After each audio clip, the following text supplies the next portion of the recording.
Walkouts all over the country on the one-month anniversary of the Parkland massacre. Thousands marching at the White House demanding tougher gun laws. And 3 high schools on Chicago's South Side band together, leaving the classrooms in solidarity. This was the scene a short time ago at St. Sabina. And a really large group in Evanston.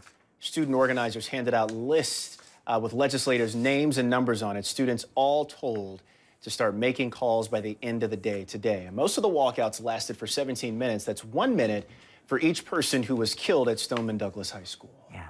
Well, Chopper 7 HD flew over New Trier High School when the big crowd walked out of that building. We do have team coverage for you right now in the city and the suburbs, starting with Kate Kogarin, who is live near St. Sabina on the South Side. Kate?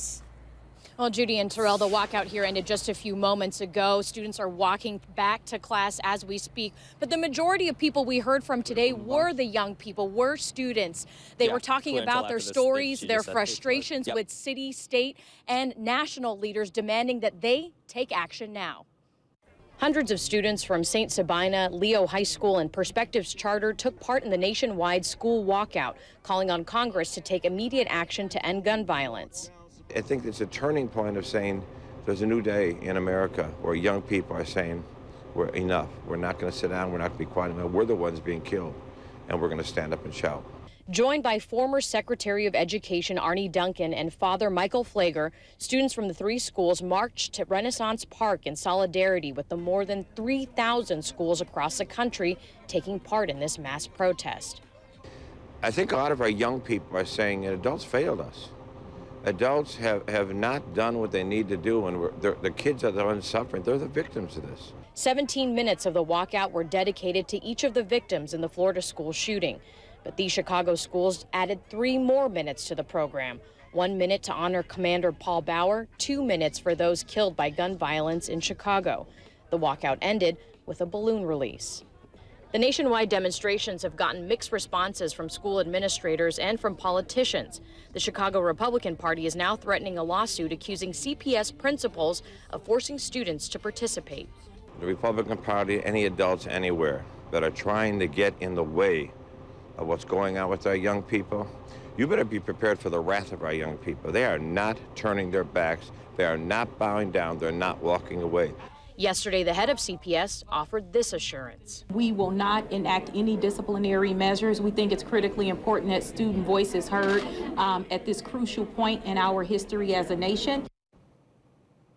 Now, it was that balloon release at the end that really stood out. They released 1 blue balloon in honor of Commander Paul Bauer, 17 white balloons for each of the Florida shooting victims, and dozens of red balloons bearing the names of people that students knew that were affected by gun violence. Reporting live at St. Sabina, Terrell and Judy, back to you. All right, Kate, appreciate it. Thank you. And students at suburban schools walked out as well. Our Mark Rivera continues our team coverage at St. Charles East High School right now. Mark. Yeah, just about 45 minutes ago, hundreds of students were gathered right here in front of the flagpole, all asking politicians for tougher gun control laws. A day of solemn remembrance, but also one of hopeful action for students at St. Charles East High School and those around the country. Hundreds walking out of class at 10 o'clock for 17 minutes of peaceful protest. Many holding handmade signs saying enough is enough with school violence. Some signs had the names of school shooting victims from Parkland and Sandy Hook.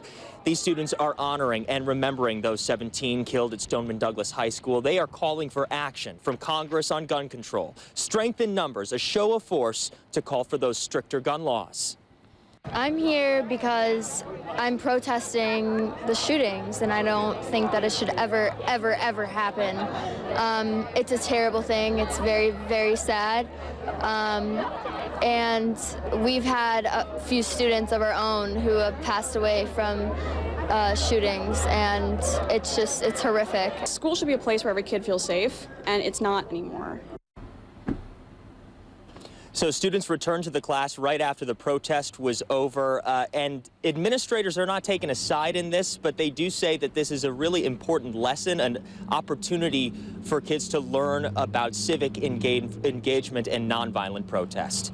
Reporting live at St. Charles East High School, Mark Rivera, ABC 7 Eyewitness News. Back to you. Okay, Mark, thank you. And earlier this morning, some Illinois state senators showed their support for students by walking out of the state capitol. They held a 20-minute ceremony, 17 minutes for the victims in Parkland, 2 for all gun violence victims, and 1 for Chicago Police Commander Paul Bauer, who was shot and killed last month.